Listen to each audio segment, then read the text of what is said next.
برادرای عزیز همه برنامه‌های سیره را گوش کنید.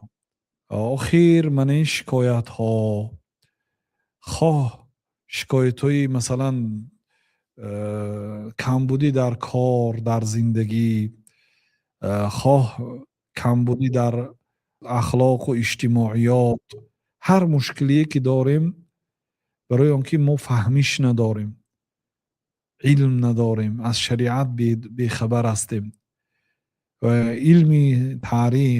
علم تاریخی پیامبر صلی الله علیه وسلم خاصتا از روزی که به دنیا آمدن تا روزی وفاتشان مهم است.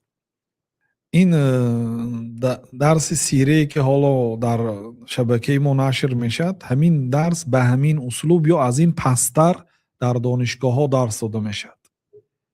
یعنی این نوعی درس ها را دانشگاه های عالی می آموزد. شما میتونید همین در خانه‌تان با پشت زدگی تماشا کنید در تلویزیون خانه‌تان با دقت، خاصتا اگر از تلویزیون ببینید خوب است که برای فهم شدنش و برای فهمیشی مردم، خاصتا برای جوانان یا عموما حتی کسانی که علمی بلند ندارند، ساده شدنش برادر رو مهنت کردگی هستند برای فهمیش. های با دقت گوش کنید.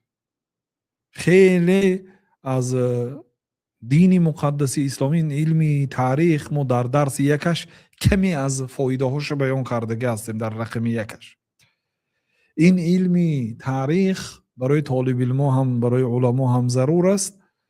این هر یک آیت، هر یک حدیث کی فرامد، برای چی فرامد؟ ما این حدیث بارها شنیدیم، صدها مراتب شنیدیم، لیکن وقتی که در علم تاریخ میخونیم که برای کی این حدیث پیامبر صلی الله علیه و سلم گفتن، چرا گفتن، چی سبب شد که گفتن، باز فهمیشتان دیگر میشه.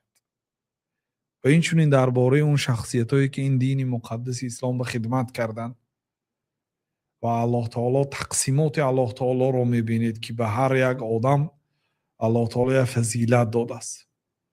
یک کاری کرده است که یک آدمی شاید در دیگر جانب ها از دست او چیزی نمی بیاید، لیکن در همین جانب یک خدمتی کرده است که خدمتی عظیم.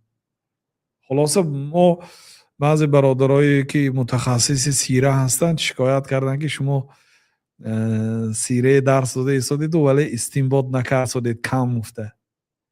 لیکن آخر حال من دیده و دانسته نکرده ایستادیم بعضی گپ و کارهای. شما باید خودتون فهمید. خب این کارها 1400 سال پیش گذشته است. نقلش برای چی حاضر برای ما ضرور است؟ چی از این فایده گرفتن ممکن است؟ تاریخ اصلا تکرار میشه. باید شما با نظر عبرت، با نظر با دقت تماشا کنید، فایده گیرید.